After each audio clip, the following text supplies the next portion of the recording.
এই পৃথিবীতে যখন আদম নবীকে আল্লাহ বানাবেন তো মাটি নিতে পাঠিয়েছিলেন ফেরেশতাদের। যারে যারে পাঠিয়েছে একটা ফেরেশতাও মাটির কন্দন দেখে পারে নাই। শেষ পর্যন্ত আজরাইল এসে থাবা লাগিয়েছিল, খামসা দিয়েছিল মাটিতে, ও কন্দন করেছিল। আজরাইল বলেছে, দেখেন আপনার কন্দনে আমার মন গলবে না, কারণ আমি আমার মালিকের নির্দেশ পালন করছি। অথচ এর আগে 3 ফেরেশতা কিন্তু এসেছিল, জিবরাইল, মিকাইল, ইসরাফিল। কন্দন দেখে তারা ভুলে গেছে, পারে নাই। হযরতে আজরাইল যখন এক খামসা দিয়েছেন, তাফসিরে পড়েছি তার এই এক খামসার ভেতরে মাটি ছিল 40 মণ। ওইটা দিয়ে আমাদের আদম নবীকে আল্লাহ বানিয়েছিলেন, আদি পিতাকে। 60 হাত লম্বা, 36 হাত মোটা। আমার মনে হয় এরকম মানুষ যদি এখানে আসে আমরা অনেক অজ্ঞান হয়ে যাব। আপনি চিন্তা করতে পারেন, 60 হাত লম্বা, এদিকে মোটা হচ্ছে 36 হাত। এইরকম কঠিন এবং কঠোর হৃদয়ের একজন ফেরেশতা। তিনি বলেন, আমি জীবনে 2 দিন কন্দন করেছিলাম মানুষের জান কবজ করতে গিয়ে, তাছাড়া আমার কোনোদিন চোখে পানি আসে নাই। একদিনে আজরাইল, এই সাদ্দাত যেদিন জন্ম নেয় ওই দিন, আর এই আর একদিন যেদিন ও মারা যায় ওই দিন। ও জন্ম হয়েছিল নদীর ভেতরে, সাগরে জাহাজ ডুবে গেলে ওর মা একটা কাঠের উপরে, তক্তার উপরে ভাসছিল। ওই সময় ওর জন্ম হয়। কাঠটা বুকের উপরে রেখে দিয়ে সন্তানটা কাঁধের উপরে রেখে এভাবে কষ্ট করে করে চলছিল। হঠাৎ আল্লাহ বললেন, আজরাইল, এই মহিলার জান কবজ করে নিয়ে আস। আজরাইল এসেছিল, দৃশ্য দেখে বলছে, আল্লাহ, এ অথই সাগরে এই ছেলেটা তোমারে যা বলেছে কাজ করে আসো, কিছু দেখা লাগবে না। ও কিন্তু জান কবজ করার পরে মেয়েটা পানির নিচে তলিয়ে গেছে, আরে বাচ্চাটা সাগরে ভাসছিল এই কাঠের ওপরে। ভাসতে ভাসতে এক কিনারায় পৌঁছিয়ে দিয়েছে ঢেউ তাকে। বাঘে নিয়ে তারে মানুষ করে বাঘের দুধ খেয়ে লোকটা বড় হয়েছে। বলেন তো কোথা থেকে কোথায় নিয়ে এসেছে আল্লাহ তাকে? এই লোকটা যেদিন হুদ নবীর কাছে নিজের পরিচয় দিয়ে যে জান্নাত জাহান্নামের কথা তুমি শোনালে, তোমার ওই জান্নাত আমার লাগবে না, আমি নিজে জান্নাত বানাবো। 20 বছর সময় নিয়ে 22,000 শ্রমিক কাজে লাগিয়ে ওর আয়ত্তে, ওর রাজ্যে যত সোনা রূপা ছিল সবগুলোকে একত্রিত করে ইট বানিয়েছে সোনা রূপা এগুলো দিয়ে দিয়ে। জান্নাতের ভেতরে ছোট ছোট খোপড়ি ঘর বানিয়েছে। হোর আর গেলমানের নাম শুনেছিল। এই জন্য এলাকায় যারা যুবক যুবতী আছে 16 থেকে 30 বছর এই বয়সের, উঠতি বয়সের যুবক যুবতীদেরকে নিয়ে ওই ঘরের ভেতরে ও বলেছে এটা হোর আর গেলমান। জান্নাত আজকে উদ্বোধন করবে। আমি ঘটনা বলার জন্য এখানে একটা শিক্ষা আছে, ভালো করে শুনবেন, কারণ আমাদের জন্য সামনে এটা হাসতে পারে। জান্নাতে যখন মেন গেটে যাবে আজকে উদ্বোধন করার জন্য, একটা পিপিলিকা যাবার মতো কোনো রাস্তা নেই, এত কড়া পাহারা চলছে। হঠাৎ করে দেখে জান্নাতের মেন গেটে একজন ফকির বেশে লোক বসা। তো দেখেই রেগে গেছে, এখানে ঢুকলে কি করে? ফকির বেশে লোকটা বলছে, বাদশাহ একটু মাথা নিচ করেন ঘোড়ার পিঠ থেকে, আমি একটা কথা আপনাকে শোনাবো। বলে এখন না, পরে তোমার কথা শোনা যাবে, আমি আগে জান্নাত উদ্বোধন করে নেই। হযরতে আজরাইল ছিল ফেরেশতা। অনেক ডাক দিয়ে বলছে, দেখেন আমি একবার যার কাছে আসি জীবনে ডবল আমার আর আশা লাগে না। আমি ফকির বেশে এসেছি, মনে হচ্ছে ফকির, আমি কিন্তু দুনিয়ার সাধারণ ফকির না, আমি আজরাইল। এই জানটা কবজ করবে। আল্লাহ রাব্বুল আলামিন নির্দেশ দিয়েছেন, ইযা জাজালুহুম লা ইয়াস্তাখিরুনা সাআতাও ওয়া লা ইয়াস্তাকদিমুন। নবীজি জানিয়েছেন 2টা চোখ আল্লাহ জাহান্নামে দেবে না। তার 1 নম্বরে এই প্রশাসনে যারা আছে, মানুষের সম্পদ আদি হেফাজতের জন্য যারা রাত জেগে থাকে, দুই নাম্বার ওই মানুষগুলো যারা গোনার কথা স্মরণ করে রাতের বেলা কাঁদে। এখানে আমরা দুই প্রকার মানুষই আছে, ওনারা আছে রাতের বেলা গোনার কথা স্মরণ করে কাঁদা মানুষও আছে না? সুতরাং এই দুই প্রকার মানুষের ওসিলায় আজকের অনুষ্ঠান যেন আল্লাহ কবুল করে। যদিও এই সম্মানিত বাহিনী, আমি প্রশাসনে যারা চাকরি করেন এটা শুধুমাত্র চাকরি মনে করি না, এটা একটা ইবাদত, এটা বিশাল ইবাদত। কিন্তু জালেমরা এই ইবাদতটাকে কলঙ্কিত করে ফেলেছিল, বিশেষ করে 15.5 বছরে। ওরা দলীয় কর্মী হিসাবে প্রশাসনকে ব্যবহার করে এমন নিচে নামিয়েছে, হাদা বায়ানুল লিন্নাস হুদাল লিন্নাস। মানুষ পদবাচ্চে যারা আমরা বিবেচিত, তাদের জন্য আল্লাহ কোরআন দিয়েছেন, আর আমরা এসেছি আল্লাহর বান্দা মানুষ হয়ে। এখানে মুসলমান থাকতে পারেন, অন্য ধর্মের লোকও থাকতে পারেন, কোনো অসুবিধা নেই। কোরআন যেহেতু সবার জন্য, আর আমি তো এখন দলীয় পরিচয় নিয়ে আপনার এখানে বসি নাই, আমি এখন কোরআনের আলেম। কোরআন যেহেতু সবার, আলেমও আমি এখন সবার। যদিও জায়গাটা মনে হচ্ছে ভেজা, না বৃষ্টি হয়েছে, কিছুক্ষণ থাকলে ঠান্ডা উঠবে, আমরা জানি। কষ্ট করছেন, কোন ইবাদতে কষ্ট বেশি হলে সওয়াব বেশি হয়। এজন্য আজকে একটু কষ্ট করা যাবে না, ঘন্টা খানিক। দল মত জাতি বর্ণ ধর্ম নির্বিশেষে যেহেতু এসেছি, আমরা খুশি আজকে, বলেন আলহামদুলিল্লাহ। পৃথিবীতে আমরা এই যে আসার সময় আজকে পড়ছিলাম, 4টা জিনিসকে আল্লাহ নিজে রহমত বলে ঘোষণা দিয়েছেন। তার 1 নম্বরে বৃষ্টি। এই যে বৃষ্টি হয়েছে, বৃষ্টির যদি না হতো, মানুষ অনেকে এই নামাজ আদায় করে, ইস্তেসকার নামাজ, বৃষ্টির জন্য নামাজ পর্যন্ত মানুষ আদায় করে যে আমাদের বৃষ্টি দেন। শুধু আমরা না, পৃথিবীর অন্যান্য জাতি যারা আছে, বিশেষ করে সৃষ্টি জগতে, তারা কত কষ্টে আছে বৃষ্টি না হলে। এই জন্য বৃষ্টি এটা আল্লাহর রহমত। আল্লাহ রাব্বুল আলামিন এই নোনা পানিগুলোকে সাগর থেকে বাষ্পীয় আকারে তুলে নিয়ে যান, ওখান থেকে আল্লাহ নিজে ফোঁটা ফোঁটা এগুলো নাজিল করেন। আসসামাই যাতির রাজিই ওয়াল আরদি যাতিস সাদিই ইন্নাহু লাকাউলুন ফাসলুহু ওয়া মা হুয়া বিল হাযল। আল্লাহ পাক বলেন, আকাশের কসম যে পানি ধারণ করে আছে, এত লক্ষ লক্ষ গ্যালন গ্যালন পানি আকাশ ধারণ করে আছে, যদি ছেড়ে দিত একবার, তামাম দুনিয়া সাগর হয়ে যেত। জমিনের কসম যে জমিন এই পানিকে, বৃষ্টিকে শোষণ করে নেয়।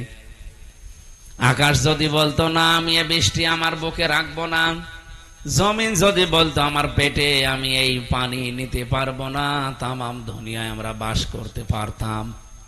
আল্লাহর তো কিচ্ছু লাগতো না, শুধুমাত্র বৃষ্টি দিয়ে আমাদের শেষ করে দিত। এই জন্য আল্লাহর সাথে পাল্লা দিয়েছে, পারা যায় না। এখন ইসরায়েল টের পাচ্ছে। 108 টানা 12টা মেশিন লাগিয়েছে, সর্বোচ্চ প্রযুক্তির। শুধু পানি না, এ দাবানল বন্ধ করার জন্য তারা অলরেডি ঔষধ স্প্রে, তাও পৃথিবীর সবচাইতে দামি স্প্রে যেটা, এটা ছিটাচ্ছে। কিন্তু এই আগুন তো আর হামসা লাগায়নি, আগুন লাগিয়েছে কে? যত পানি দেয়, ঔষধ দেয়, আগুন তত বাড়তেছে। ওদের আজ বিশ্ব রোড পর্যন্ত বন্ধ হয়ে গেছে। এটা আজকে 12:30টার খবর। ওদের বিশ্ব রোড এখন বন্ধ করে দিয়েছে। মেন রাস্তা,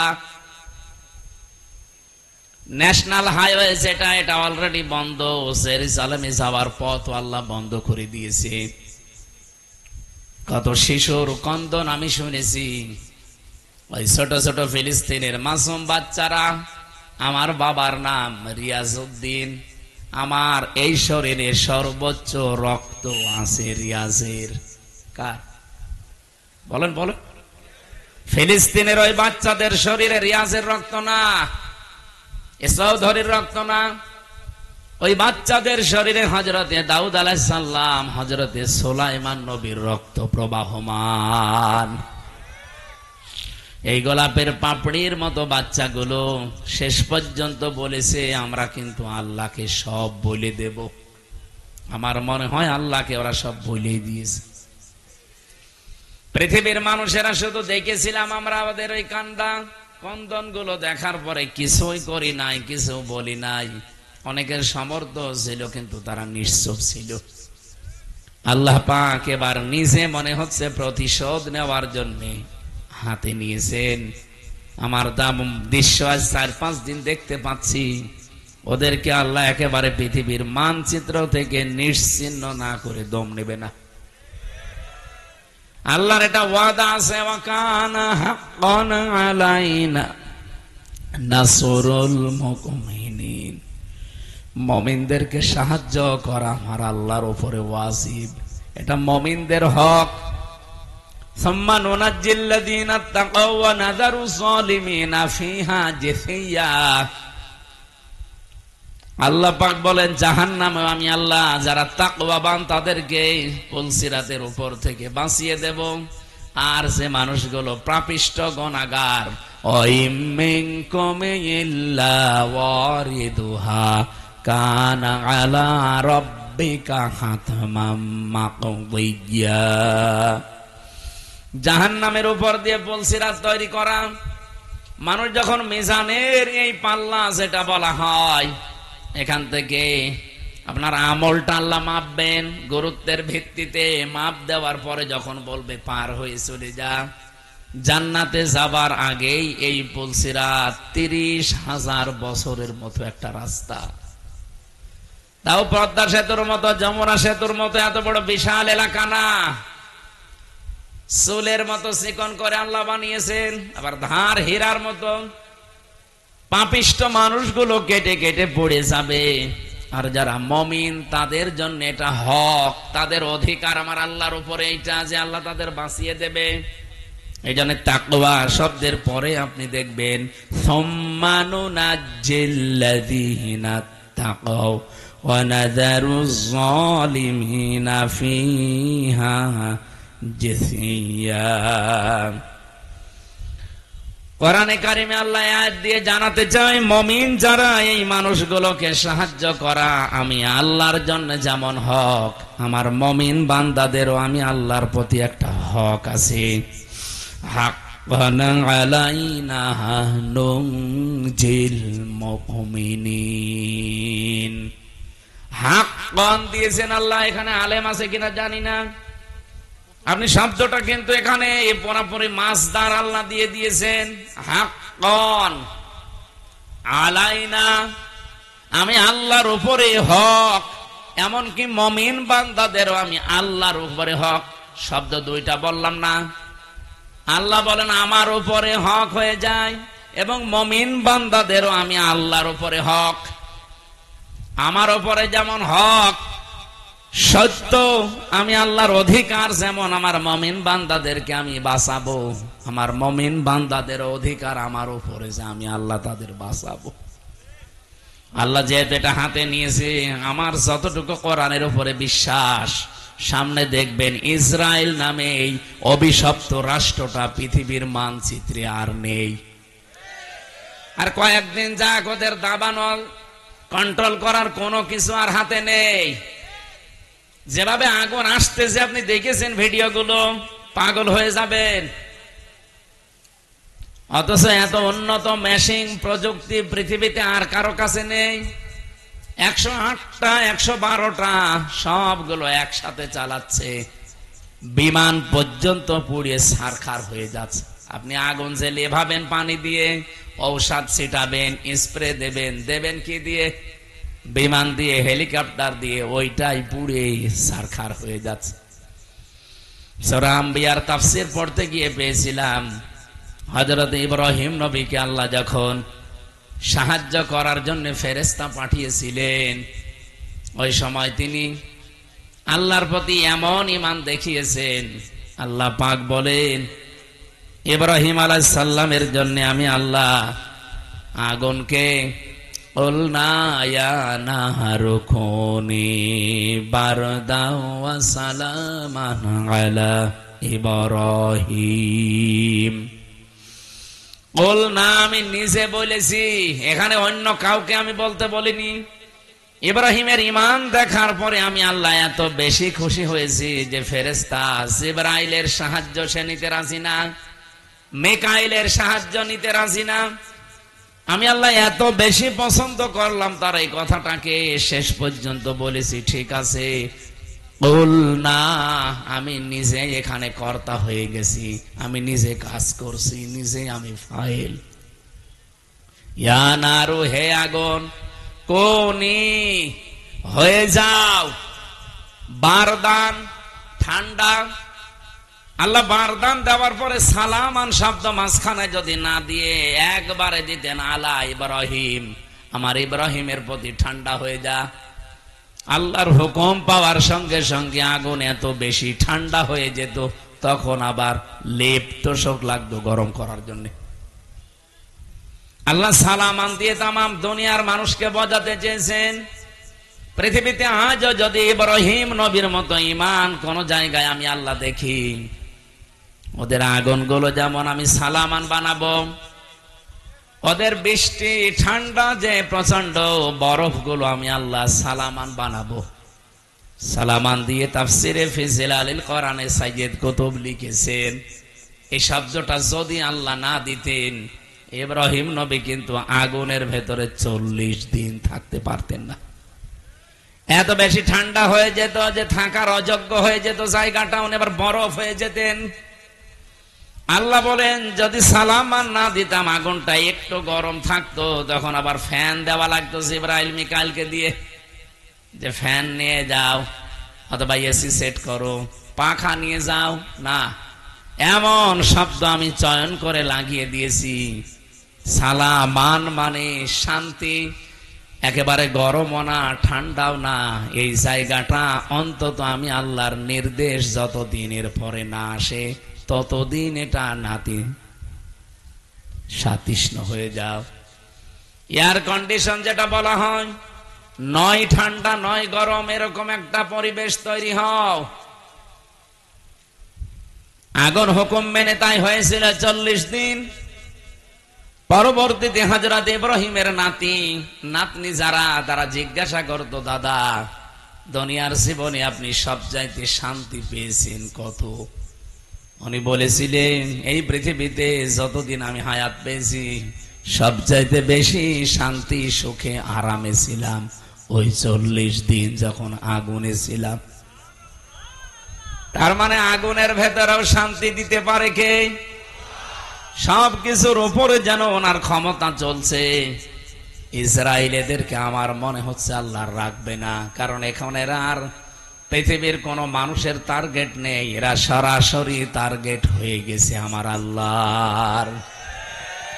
এবার একটা পরিচিত আয়াত শোনাচ্ছে, ইন্নামাস সাবিলু আলাল্লাযীনা ইয়াযলিমুনান নাস ওয়া ইয়াবগুনা ফিল আরদি বিগাইরিল হক। এটা সূরা সূরার 42 নম্বর আয়াতে আছে, 25 নম্বর পারার 6 নম্বর পৃষ্ঠার 13 নম্বর লাইনে পাবেন। আল্লাহ পাক বলেন, আমি আল্লাহ নিজে মামলা দেব, কেস দেব, অভিযোগ দায়ের করব তাদের বিরুদ্ধে, দুনিয়ায় যারা মানুষ হয়ে মানুষের উপরে জুলুম করে, অত্যাচার করে। নাটোরবাসী একটু খেয়াল করেন আল্লাহর বক্তব্যের দিকে। আল্লাহ কিন্তু ইয়াজলিমুনাল মুসলিমুনা দেননি, যে যারা মুসলমানদের উপর অত্যাচার করে তারা আমি আল্লাহর টার্গেট, তাদের বিরুদ্ধে মামলা না। ইয়াজলিমুনান নাস, ইয়াজলিমুনা এটা মুজারে, বর্তমান ভবিষ্যৎ, প্রেজেন্ট ফিউচার। নাস মানে মানুষ, নাসের আগে আল্লাহ আলিফ লাম দিয়েছেন। আল্লাহ পাক জানাতে চেয়েছেন, এই পৃথিবীতে একটা মানুষের উপরও যদি কেউ জুলুম করে, অত্যাচার করে, তার অধিকার নষ্ট করে, আমি আল্লাহ নিজে তার বিরুদ্ধে মামলা দায়ের করব। পুলিশ এসেছে, আপনি যদি আজকে পুলিশের কাজে বাধা দেন, কালকে মামলা হবে, পুলিশ বাদী কেস হবে। কি কথা বলছেন এখানে? আপনি জিজ্ঞাসা করেন ওনাদের কাজে বাধা দেবেন, কালকে আপনি মামলার আসামি হয়ে যাবেন, পুলিশ বাদী মামলা হবে। আপনি এখন আল্লাহর কাছে সরাসরি বাধা দিচ্ছেন, তার মানে এই দুনিয়াতে যে মানুষের উপরে জুলুম করে, তাদের অধিকার নষ্ট করে, তাদের বেঁচে থাকা কেড়ে নেয়, তারা কিন্তু আর সাধারণ নেই, তারা আল্লাহর মামলার আসামি।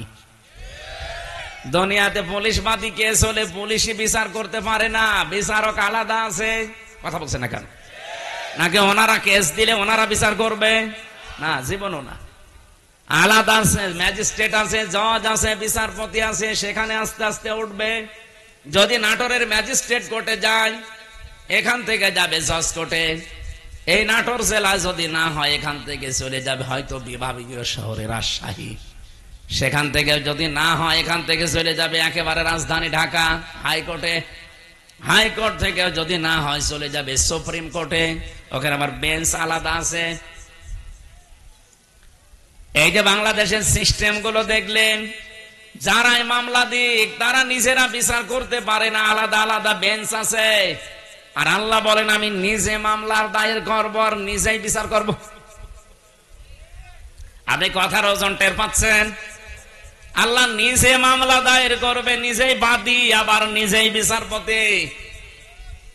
সুতরাং এই 15.5 বছরে বাংলাদেশে যারা জুলুম করেছেন, আপনি নিজে তো জানেন যে আপনি জালেম কিনা। আপনি কিন্তু আর হামজার মামলার আসামি নেই, আপনি সরাসরি আল্লাহর মামলার আসামি। আমার নিজের মামলাটাই বলছে, মামলার আয়ু থেকে শুরু করে একেবারে যিনি নির্দেশ দিয়েছেন ওই পালিয়ে গেছে উনি। প্রত্যেকটা জায়গায় আমি দেখেছি এরা সব আমার উপরে অবিচার করেছে। কারণ মামলাটা যদি আমি সম্পৃক্ত থাকতাম, আল্লাহর কসম, কোরআন আমার সামনে, জীবনেও কোনোদিনে কথা তুলতাম না। কোরআন আমি মাথায় নিয়ে বলতে পারবো এই মামলা সম্পর্কে আল্লাহর কসম আমি কিচ্ছু জানি না। আনসারুল্লাহ বাংলা টিমের প্রধান নাকি আমি, অথচ ছাতা যে কি আমি আজ পর্যন্ত জানি না। এমনকি মামলার আইও পুলিশ, উনি নিজেও বলতো আমারে যে হুজুর আমিও জানি আপনার কোনো দোষ নেই, করেন কেন? উপরের নির্দেশ। সব এইভাবে চলছিল। তারপরেও তো আমার মামলার আইও নিজে বিচার করতে পারে নাই। মামলার বিচারপতি আলাদা, ম্যাজিস্ট্রেট যিনি রিমান্ড দেবে তিনি আলাদা, জজ যিনি বিচার করবে তিনিও আলাদা। আর আল্লাহ নিজে বিচার করবেন, আবার নিজেই মামলার বাদী। আপনি পারবেন না বাঁচতে। এই জন্য আমার ভয় হয় আপনাদের নিয়ে, যারা জুলুম করে ফেলেছেন, যার উপরে জুলুম করলেন তার কাছে যে আপনি আগে ক্ষমা চেয়ে নিন। যদি না পান, জীবনও আল্লাহ আপনাকে মাফ করবে না, কারণ এটা আল্লাহর দায়িত্বে নেই। এটা হকুল্লাহ না, এটা হকুল ইবাদ। হকুল্লাহ হলে আল্লাহ মাফ করে দিত। আপনি নামাজ পড়েননি, রোজা রাখেননি, হ্যাঁ, এটা আল্লাহর অধিকার। আপনাকে আল্লাহ ইচ্ছা করলে মাফ করে দেবে, ইচ্ছা করলে শাস্তি দেবে, এখানে কারো কোনো প্রশ্ন নেই। কিন্তু আপনি মানুষ হয়ে মানুষের অধিকার নষ্ট করলেন, তাদের বেঁচে থাকার অবলম্বন কেড়ে নিলেন, জীবনও আপনাকে আল্লাহ মাফ করবে না। এটা আল্লাহ তার উপরে দিয়েছে যার অধিকার আপনি নষ্ট করেছেন। তাফসিরে তাবারির ভেতরে একটা কাহিনী আছে, এটা সত্য মিথ্যা যাচাই করা না, আমি শুধু শিক্ষার জন্য বলছি। দুনিয়াতে যেই মানুষগুলো মানুষ হয়ে মানুষের উপরে জুলুম করে, ওদের জীবনের কোনো আশা আমার আল্লাহ আর পূরণ করেন না। আপনি সূরা এটা হুদের ভেতরে পাবেন তাফসিরে। হযরতে হুদ আলাইহিস সালামের জামানায় যে নবীকে আল্লাহ পাঠিয়েছিলেন, যে জামানায়, ওই জামানায় যে কাফের ছিল, আপনারা নাম সবাই জানেন, সাদ্দাদ। নাম শোনেননি? এই জঘন্যতম লোকটাকে পৃথিবীতে আজরাইল মাত্র 2 দিন কন্দন করেছিল মানুষের জান কবজ করতে গিয়ে। আজরাইলও খেয়েছে মাত্র 2 দিন। তাছাড়া আজ পর্যন্ত কারো জান কবজে আজরাইল কাঁদে নাই। আজ আজরাইলের চোখে পানি আসা অত সহজ না। কি আপনি কি যত যাকে তাকে মনে করছেন? নাম শুনলে বোঝা যাচ্ছে দয়া মায়া নেই। আজরাইল ওলিয়াতাওয়াফাকুম মালাকুল মাউতিল্লাযী ওয়াক্কিলা বিকুম সুম্মা ইলা রাব্বিকুম তুরজাউন। আমি আজরাইলের জীবনী পড়তে গিয়ে পেয়েছিলাম যে কেমন কঠোরতে।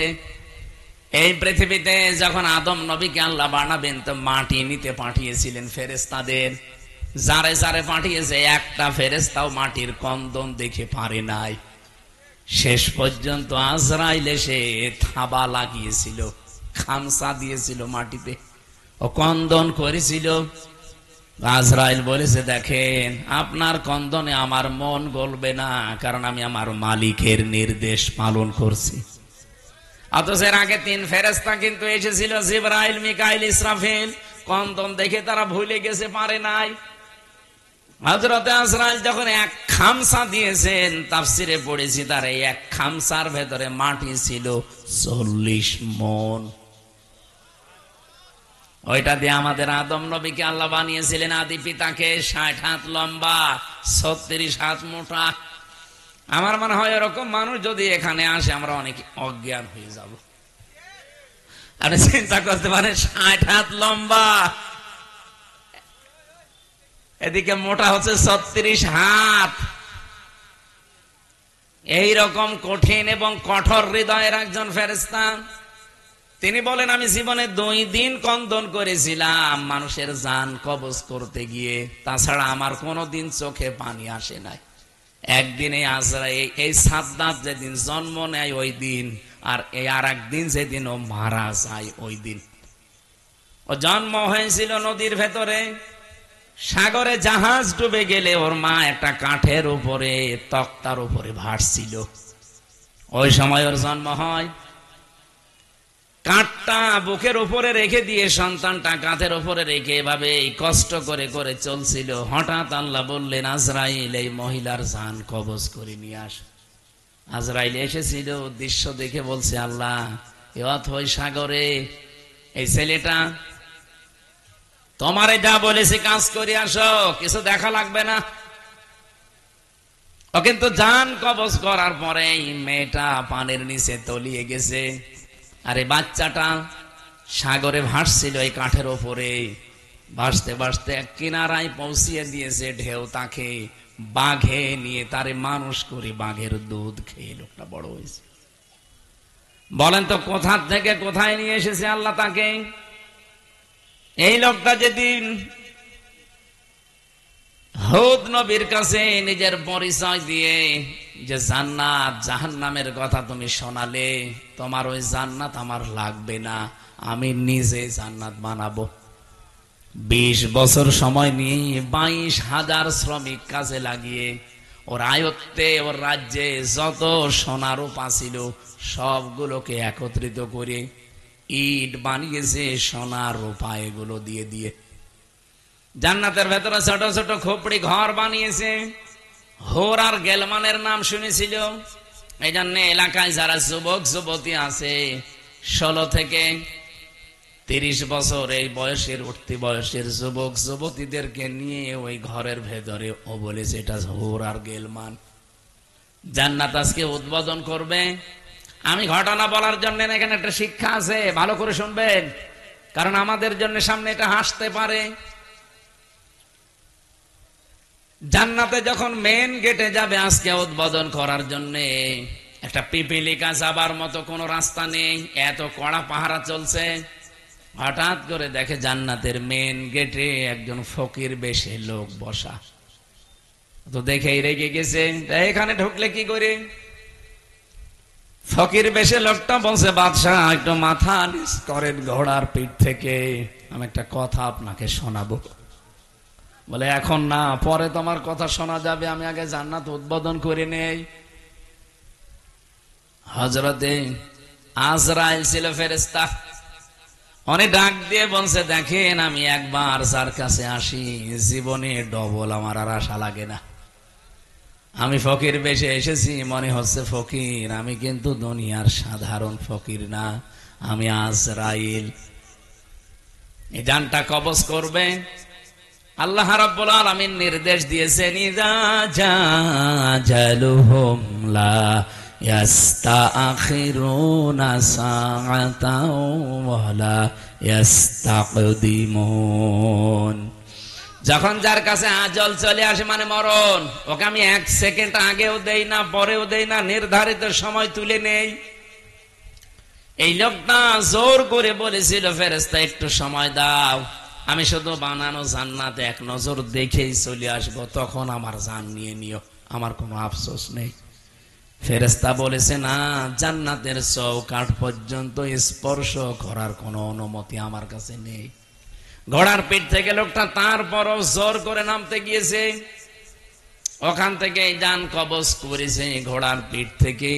তাফসিরে তাবারিতে দেখেছি জান্নাতের চৌকাঠ স্পর্শ করার আগে ও মাটিতে দ্রাস করে পড়ে গেছে।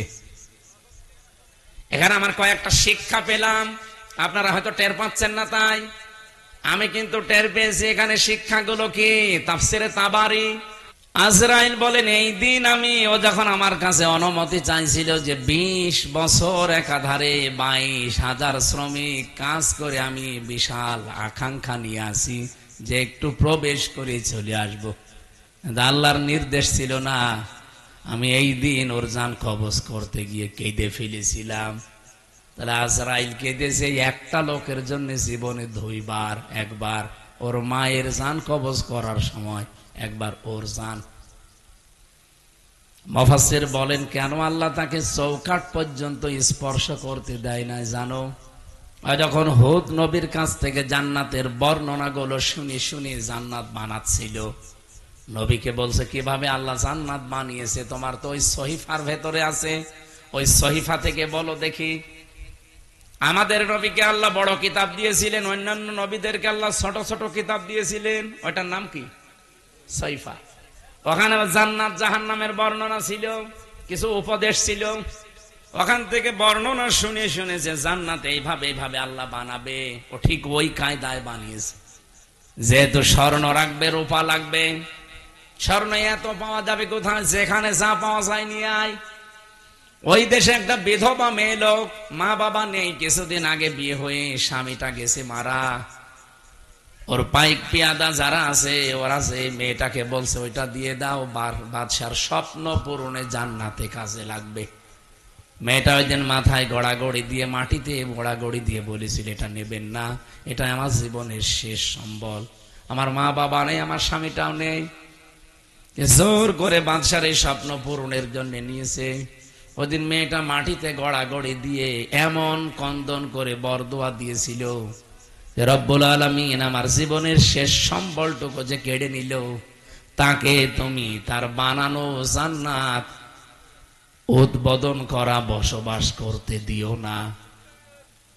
আমি হাদিসে পড়েছি তাকি দাওয়াতাল মাজলুম ফাইন্নাহা লাইসা বাইনাহু ওয়া বাইনাল্লাহি হিজাব, মুসলিম শরীফের হাদিস। নবীজি বারবার উম্মতদেরকে নিষেধ করে গেছেন, উম্মতেরা আর যাই করো, মাজলুমের বরদোয়া থেকে নিজেকে বাঁচিয়ে রাখবা সব সময়, কারণ মাজলুমের বরদোয়া আর আল্লাহর ভেতরে কোনো হেজাব থাকে না। এই মেয়েটা যখন মাটিতে গড়াগড়ি দিয়ে কেঁদে কেঁদে বরদোয়া দিচ্ছিল, আমার আল্লাহ ওই দোয়াটা সঙ্গে সঙ্গে কবুল করে নিয়েছে, কারণ কোনো পর্দা নেই। এই লোকটা যেদিন উদ্বোধন করবে, দেখা তো দূরের কথা, চৌকাঠ পর্যন্ত স্পর্শ করতে পারে নাই ওই মেয়েটার বরদোয়ার কারণে।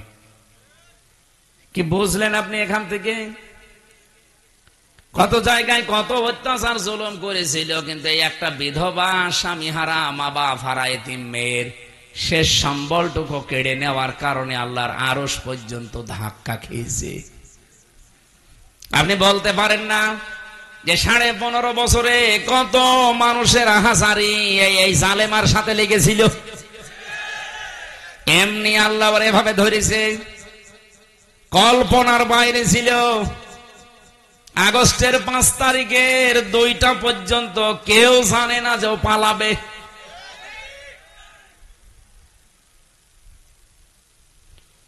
আমার মনে হয় এই বিধবা মেয়ে লোকটার মতো, এই এতিম মেয়েটার মতো হাজার হাজার মায়ের, স্বামীর, বোনের, এতিম সন্তানের আর্তনাদ, বরদোয়া, চোখের পানি এই জালেমা মহিলার ক্ষমতার সাথে লেগেছিল। বিশেষ করে যারা আয়না ঘরে ছিল, আপনি ভাবতে পারেন, যারা আয়না ঘরে 8 বছর 10 বছর পড়ে আছে। আমি তো মাত্র 10 দিন ছিলাম মাটির নিচে, তাই আমি অজ্ঞান হয়ে গেছি। আর যারা 8 বছর 10 বছর 14 বছর পড়ে আছে, দুনিয়া কি সে জানে না, এমনকি নিজের নাম কি তাও ভুলে গেছে। আমার নাম যে ব্যারিস্টার আরমান, সে নিজেও জানে না। আরে ভাই, 10 বছর 12 বছর একটা লোককে যদি কেউ না ডাকে, ওর নাম মনে থাকবে কি করে? ওরে তো কেউ ডাকে না। ও লোকটা জানে না যে এখন দিন না রাত, এটা যে কোন বছর চলছে তা ওর জানা নেই, এটা যে কোন মাস চলছে, কি বার আজকে, কয়টা বাজে, কিচ্ছু জানে না। ও আন্দাজে নামাজ পড়তাম। আমি তো 4 ওয়াক্ত নামাজ একসাথে পড়েছি, কারণ আমি জানি না যে এখন কখন কি। আমার মাজায় দড়ি লাগিয়ে চোখে ওই কালো কাপড় বেঁধে, পেছনে হ্যান্ডকাপ দিয়ে, পায়ের সাথে ডান্ডা বেড়িতে মানে 11 ঘন্টা টাঙিয়েছিল। মানে পাটা আমার উপরে ছিল, মাটিতে ছিল না। মাঝে মাঝে ফেলতে গেলেই ওই সিসি ক্যামেরায় দেখে দেখে গরম দিত। আপনি 1, 2, 5 ঘন্টা না, 11 ঘন্টা। এদিকে দুপুর বেলা নিয়ে গেছে 1:30টার দিকে, আর আজ 11:30টার সময় নিয়ে আসতেছে। আপনি হিসাব করেন তো কত ঘন্টা হয়। এর ভেতরে মাত্র 2 বার আমাকে নামিয়েছে। আমি শুধু প্রসাব করার জন্য বলেছিলাম যে আমি টয়লেটে যাব, ওই 1.5-2 মিনিট সময় যা পেয়েছি অতটুকুই। এর ভেতরে আমার আর কোনো খাওয়া দাওয়া নেই।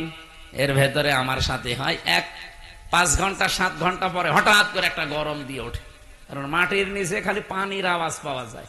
আমার মনে হয় পাশ দিয়ে কোনো ড্রেন ছিল, অথবা টয়লেটের কোনো জায়গা, কেউ পায়খানা করলে পড়ে, তখন আওয়াজ হয়।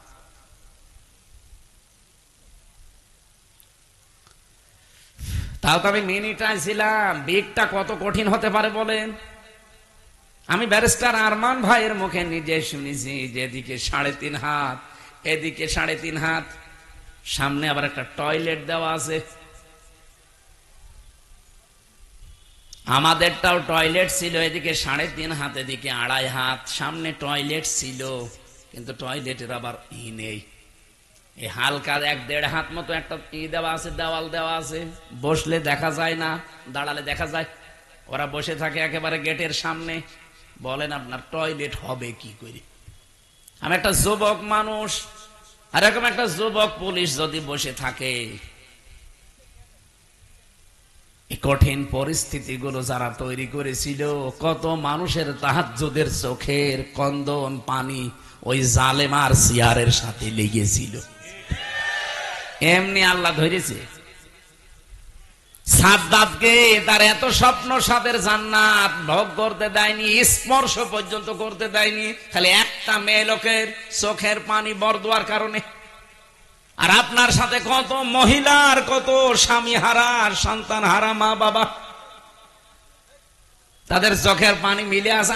আমার এখন যেটা মেজো মেয়ে, ওটা তো ছোট ছিল, ওরা আমি 7 মাস রেখে গিয়েছিলাম। এখন এসে আবার বয়স প্রায় 4.5 বছর। এর যে কত কন্দন করেছে, এমনকি এই যে পুলিশ এসে ভ্যানে করে আমাদের নিয়ে যায়, পিছন ভ্যানে আমার এই মেয়েটা এরকম ঝুলে ছিল। এ ছবি দেখেননি? আমার মনে হয় ছবিটা দেখে তামাম দুনিয়াকে দিয়েছে ওই দিন। প্রশাসনের সর্বোচ্চ দায়িত্ব ওই সময় যারা ছিল গোয়েন্দা বিভাগে, তারা পর্যন্ত আমার বাড়িতে কল দিয়েছিল যে এই দৃশ্য আর মানা যায় না। আমরা এতদিনও জানতাম যে হুজুরের কোনো দোষ নেই, এখনো জানি, কিন্তু আমাদের হাত বাঁধা ছিল। কিন্তু না, এই দৃশ্য দেখে মানুষ আর ঠিক থাকতে পারে না। বিভিন্ন জায়গা থেকে শুধু উল্টা পাল্টা কথা আসতেছে, যান আপনার ছেলেকে ছেড়ে দিলাম। আমার ভাইরা, আমি এখান থেকে তাফসিরের যে শিক্ষাটা দিতে চাই আমি নিজে এবং আপনাদেরকে, শুধু আপনাদের না, এটা রেকর্ড হচ্ছে, সারা পৃথিবীর মানুষ যারা আছে, জুলুম করলে কিন্তু কাঙ্ক্ষিত স্থানে পৌঁছানো যায় না। এটা কি কোরআনের কথা বিশ্বাস করেন? এজন্য আগামীতে কেউ যদি আসেন দায়িত্বে, জুলুম করবেন না। তাহলে আপনি যে টার্গেট নিয়ে এগিয়ে যাচ্ছেন, ওই টার্গেট ফিল আপ হওয়ার আগে আপনি পড়ে যাবেন। আমার কথা বোঝা গেছে? ইন্নামা নুমলি লাহুম লিয়াজদাদু ইসমা ওয়া লাহুম আযাবুম মুহিন। সূরা আলে ইমরানে আছে 4 নাম্বার পারা, 12 নাম্বার পৃষ্ঠা, 9 নাম্বার লাইনে পাবেন। এটা শেষের অংশে আছে। আল্লাহ তাআলা বলেন, কোন মানুষ যদি জুলুম করে, পাপ করে, সীমা লঙ্ঘন করে ফেলে, তখন আমি আল্লাহ ওকে আর ছাড় দেই না। তখন ওকে কঠিন এবং অপমানজনক আযাবের ভেতরে ফেলে দেই। কি অপমান! আজ তামাম দুনিয়া কেউ হাসিনাকে নিতে রাজি না। শুধুমাত্র ভারত তাও বিভিন্ন কায়দা কৌশলে রেখেছে। আমি আজকে 7-8টা বিষয় পেয়েছি কেন ওকে রেখেছে। এই যে বিডিআর হত্যা, 57 জন অফিসার হত্যা, বিশেষ করে শাপলা চত্বরে আলেমদের হত্যা, এই দুইটা হত্যার পেছনে সরাসরি জড়িত আছে ইন্ডিয়া নিজে। এই এখন প্রমাণ আস্তে আস্তে বের হচ্ছে। অলরেডি আন্তর্জাতিক আদালতে হেগে ওদের বিরুদ্ধে 2 জনের বিরুদ্ধে মামলা হচ্ছে, হাসিনা আর মোদি। এই 2 জনকে যদি সত্যি ওখানে নিয়ে যাবজ্জীবন জেল অথবা ফাঁসির রায় দিয়ে দেয়, শেষে ইন্ডিয়ার সাথে বিশ্বের বহু দেশের সম্পর্ক মানবাধিকার নষ্ট করার জন্য খারাপ হয়ে যাবে। আমি একটাও বানিয়ে বলছি না, সব আমার এখানে রেকর্ড আছে, আন্তর্জাতিক তথ্য সব। মাইক্রোসফট নাম শুনেছেন? 257টা দেশ নিয়ে তারা রিপোর্ট বানিয়েছে, বিশেষ করে বাংলাদেশের শাপলা চত্বরটা নিয়ে। আর ওদিকে বিডিআর হত্যা। কি সমস্যা? কি ওখান থেকে আশপাশে মোবাইল সরান না, এই ডিস্টার্ব করলে তোমার রাগ হয়েছে। মোবাইল আশপাশ থেকে সরান না কেন? ভাই আপনি কি সমস্যা ধরতে পারছেন? হ্যাঁ, সমস্যা ধরে ঠিক করে।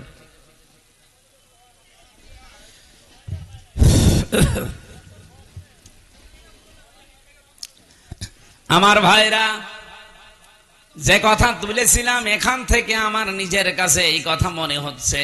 আমি নিজে যেহেতু রিপোর্ট গুলো গতকালকে পেয়েছি, আর আমি বলছি একটা আমার নিজের না, খ্রিস্টানদের বানানো রিপোর্ট। ওরা তো আমার বন্ধু না, মুসলমানদের বন্ধু খ্রিস্টানরা। ওরা যখন এগুলো দিয়েছে আগস্টের 5 তারিখের পর থেকে আজকে মে মাসের 5 তারিখ চলছে, এই একাধারে এই 9 মাস বারবার ইন্ডিয়া এদিকে বিএনপি কে ধরে, জামাত ইসলামকে ধরে, রাজনৈতিক যত দল আছে বড় বড় তাদেরকে বারবার, বিশেষ করে সেনাবাহিনী যারা আছে এদেশে, এদেরকে চেষ্টা করেছে যে কোনো কায়দায় যেন এটা বন্ধ করা যায়। এটা বন্ধ ইউনুস করেনি, এটা অলরেডি চালু হয়ে গেছে। আন্তর্জাতিক আদালতে মামলা অলরেডি হয়ে গেছে, এখন এদেরকে ডাকা আরম্ভ করবে সামনে। ইন্ডিয়া বেশ ভালোভাবে জানে, প্রমাণ সব তো আছে ইন্টারনেটে। শাপলা চত্বরে কিভাবে কি করেছেন সব প্রমাণ এখন বের করে ফেলছে। পৃথিবী এত উপরে চলে গেছে। এখন যদি সত্যিই মোদির বিরুদ্ধে এই মামলা হয়ে রায় হয়ে যায় হেগে, আন্তর্জাতিক আদালতে হেগে যদি সত্যি রায় হয়ে যায়, আপনি বিশ্বাস করেন সামনে ইন্ডিয়ার সাথে বড় বড় চুক্তি বিশ্বের যেগুলো আছে সব তারা মানব অধিকারের দোহাই দিয়ে বন্ধ করে দেবে। ওদের সাথে ব্যবসার চুক্তি বন্ধ, ওদের দেশের লোক আরো বাইরে যারা আছে ওদের সব পাঠিয়ে দেবে। সে তো ধুতি পরে আছে, ধুতি খুলে বাকি যা আছে ওইটা বেরিয়ে যাবে। ওকে পাগল হয়েছে এমনি। এই কারণে হঠাৎ করে এখন মুসলমানদের উপর অত্যাচার আরম্ভ করেছে, যেন বিশ্বের দৃষ্টি এখন অন্যদিকে যায়। আরে বিশ্বের মানুষ আপনাদের মতো গরুর মুত খায় না। আমরা জাতে মাতাল হলো তাহলে ঠিক আছি। এই জন্য অনেকে এখন মুখ ফিরিয়ে নিচ্ছে। কাউকে যখন রাজি করতে পারে নাই, বহুবার চেষ্টা চালিয়েছিল। আপনি দেখেননি বারবার জামাত ইসলাম বলেন, বিএনপি বলেন, রাজনৈতিক দল বলেন, ধর্মীয় যারা আছে তারা বলেন, বারবার আমরা চাচ্ছিলাম তাড়াতাড়ি নির্বাচন দিয়ে দেন। দিয়ে দিলে কি হবে, ইউনুস চলে যাবে, ওরা আবার কনভেনশন করে সব ঠিক করে ফেলবে। আর ও চাচ্ছিল যদি এভাবে অন্তত 2 বছর কেটে যায় তাহলে এ দেশ কন্ট্রোলের বাইরে চলে যাবে। অলরেডি এখন সামরিক একটা ঘাঁটি তৈরি হচ্ছে। আপনি দেখেছেন এই কয়েকদিনের ভেতরে মোদির মুখ শোকাতে শোকাতে এখন মনে হচ্ছে বান্দরের পেছন হয়ে গেছে। সামনে আরো কয়েকটা গেম আসতেছে। ইউনুস ভালো কি খারাপ এটা আমি জানি না, কে ওনাকে চালাচ্ছে এটা আমার দেখার দরকার নেই, কিন্তু আমরা ইন্ডিয়ার এই বলয় থেকে বের হতে চাই। কারণ এই শয়তানরা 54 বছরে উপকার করেছে যা, যদি 10 টাকার উপকার করে 90 টাকার ক্ষতি করিস। আর সবচাইতে বড় ক্ষতি হচ্ছে আল্লাহর ঘরগুলো তার ভাঙছে। এর চাইতে আর কি ক্ষতি হতে পারে মুসলমানের? আমার ঘর ভেঙে দিলে আমার এত কষ্ট লাগতো না। এই কথা বলছে না কেন? 1500 বছর আগে একবার আল্লাহর একটা ঘর ভাঙতে এসেছিল। কে? আব্রাহা। কে? কি করেছে আল্লাহ দেখেছেন? কাসফিম মাকুল বানিয়ে দিয়েছে। আর এই শয়তানরা আল্লাহর একটা ঘর সে তো ভাঙতে পারে না, শুধু ভাঙার জন্য এসেছিল। আরে অলরেডি ভেঙ্গে ভেঙ্গে সব মাটির সাথে গুড়িয়ে ওই জায়গায় এখন মন্দির উদ্বোধন করছে। আর মিথ্যা ধোয়া তুলছে, দিনের পর দিন যায় আর ধোয়া তোলে যে এখানে 500 বছর আগে নাকি মন্দির ছিল।